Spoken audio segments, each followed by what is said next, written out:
जी। हाँ, 24 दिसंबर को थाना श्यामपुर के पास में एक रवासन नदी के पास में एक व्यक्ति का शव हमें मिला था, जिसकी कोई भी पहचान नहीं हो पाई थी और उसका प्रथम दृष्टया देखने से ये लग रहा था कि इसकी हत्या सर में किसी भारी वस्तु को मारने से हुई है। पुलिस ने तत्काल इस मामले को संज्ञान में लिया था, क्योंकि किसी भी प्रकार का कोई भी आइडेंटिफिकेशन इस डेड बॉडी का नहीं हो पाया था।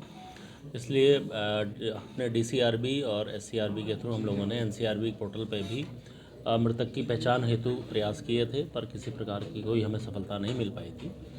इसी बीच थाना श्यामपुर पुलिस में एसओ श्यामपुर की टीम के द्वारा बहुत अच्छा प्रयास करते हुए सीसीटीवी कैमरे की मदद से इस मृतक की पहचान हुई थी, जिसमें इस मृतक का नाम अभय शर्मा उर्फ हनी, जो पश्चिमी दिल्ली का रहने वाला है और यहाँ पर अपने 2 अन्य दोस्तों के साथ आया था और रानीपुर में रुका था। उसके बाद उसी रात को यह व्यक्ति हम थाना श्यामपुर है उसके इर्द गिर्द यह देखा गया था और बाद में इसकी जो डेड बॉडी है वो रावसन के पास मिली थी। पुलिस ने इस पूरे मामले को ध्यान में रखते हुए इसके सारे वेयरअबाउट्स को खंगाला जाना। इस संबंध में इसके मृतक की जो माँ है और उसकी बहन से भी हम लोगों ने संपर्क किया था और मृतक की माँ ने इसमें एक कंप्लेंट फिर बाद में पुलिस को दी थी, जिसमें जो 2 अभियुक्त हैं इसके खिलाफ पुलिस ने अन्य जो हमारे एविडेंस हैं उसको एकत्रित करते हुए इसमें से एक की अरेस्टिंग अभी हम लोगों के द्वारा की गई है, जो नगेंद्र की, और एक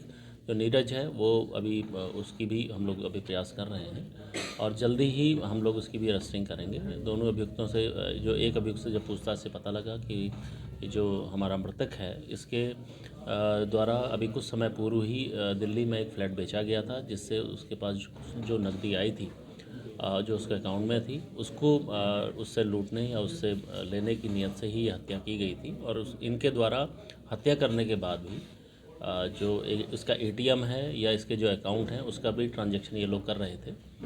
इसलिए तत्काल पुलिस ने उसके अकाउंट को फ्रीज भी किया, जिसमें भी 8 लाख रुपए हैं। बाकी रुपए जो निकाले गए हैं उसमें 1 लाख रुपए भी इनसे बरामद हुआ है। बाकी इनके द्वारा जो जहाँ पर ये खर्च किया गया है उसके भी हम लोग वेयरअबाउट भी पता कर रहे हैं।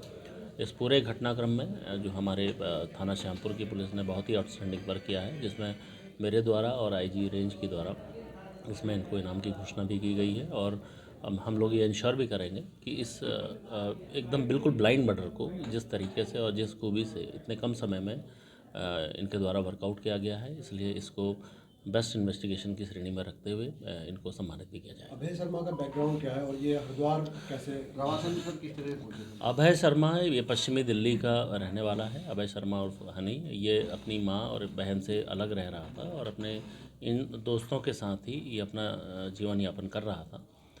एक तरीके से ये घर से बाहर निकला हुआ था, लड़ाई झगड़े की इसकी शिकायतें रहती थी, पर इसके द्वारा अभी कुछ समय पूर्व अपने पैसों के लिए अपना एक फ्लैट बेचा गया था, जिससे इसके पास करीब 30 लाख रुपए आए थे जो इसके अकाउंट पे थे। और ये जो इसके मित्र हैं ये भी इसके साथ लगातार रहते थे। अभय शर्मा यहाँ जो है इनके द्वारा ही यहाँ लाया गया अपने मित्रों के द्वारा, क्योंकि अभय शर्मा सट्टेबाजी का भी ये काम करता था। इसको ये बताया गया, इसको ये विश्वास दिलाया गया अभियुक्तों द्वारा कि हरिद्वार में एक तांत्रिक है जो नंबर इस तरीके से बताता है।